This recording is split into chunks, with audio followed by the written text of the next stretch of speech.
안녕하세요. 떡상열차 기관사입니다. 트레이딩을 하다 보면 수많은 패턴과 지표들 속에서 길을 잃기 쉽습니다. 어떤 것을 신뢰해야 할지, 무엇이 진짜 중요한 정보인지 혼란스러울 때가 많죠. 이 영상에서는 여러분의 시장 분석을 명확하고 강약하게 만들어줄 핵심 내용을 알려드리고자 합니다. 이것만 제대로 이해하고 활용한다면 더 이상 불필요한 정보에 휘둘리지 않고 시장의 본질적인 움직임을 읽어낼 수 있을 것입니다. 아마 이런 접근 방식은 처음 보시는 분들도 많을 거라 생각됩니다. 그럼 지금부터 시작하겠습니다.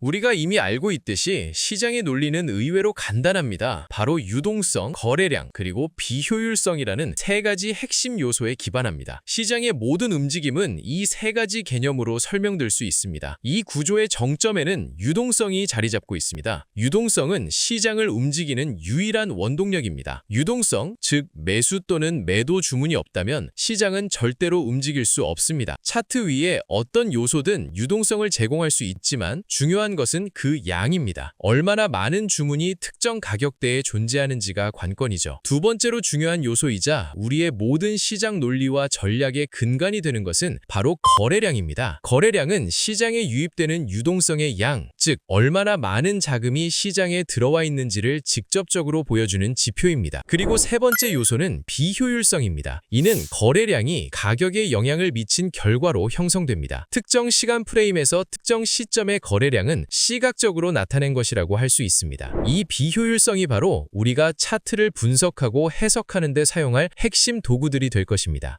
비효율성과 시장 움직임의 깊은 논리를 이해하기 위해서는 두 가지 주요 요인을 고려해야 합니다. 첫 번째는 특정 시점에서의 시장 상태입니다. 시장 상태는 균형 상태와 불균형 상태 두 가지로 나눌 수 있습니다. 시장이 균형 상태일 때는 매수량과 매도량이 비슷하여 가격이 거의 움직이지 않습니다. 즉 매수세와 매도세 어느 한쪽도 시장을 압도하지 못하는 상황이죠. 이는 매우 드물며 주로 변동성이 극히 낮은 날에 나타납니다. 반면 대부분의 시장은 불균형 상태에 있습니다. 매수량이 매도량보다 많으면 가격이 상승하고 매도량이 매수량보다 많으면 가격이 하락하는 우리가 흔히 보는 시장의 모습입니다. 이것이 더 일반적인 상태입니다. 두 번째 요인은 가격 전달의 효율성입니다. 이 역시 두 가지 유형이 있습니다. 첫 번째는 효율적인 가격 전달입니다. 특정 가격 움직임 속에서 매수자와 매도자 모두가 존재하여 자산이 비교적 고르게 교환되는 경우를 말합니다. 하지만 가격 전달은 본질적으로 매수자 또는 매도자 한쪽이 우세한 불균형한 과정임을 기억해야 합니다. 두 번째 유형은 비효율적인 가격 전달입니다. 이는 특정 가격대에서 매수자와 매도자 간의 자산 교환이 불균등하게 이루어짐을 의미합니다. 즉 시장에 미체결되거나 부분적으로만 체결된 주문들이 남아있는 구간이 존재한다는 뜻이며 이것이 바로 비효율적인 가격 형성의 핵심적인 신호입니다. 아시는 분들 아시겠지만 이것은 가격 전달을 다룰 도구인 공정가치 갭, 즉 FBG와 매우 유사합니다. FBG는 기본적으로 3개의 캔들로 형성되는 가격 패턴입니다. 상승 FBG는 첫 번째 캔들의 고점이 세 번째 캔들의 저점을 덮지 못할 때 형성되고 하락 FBG는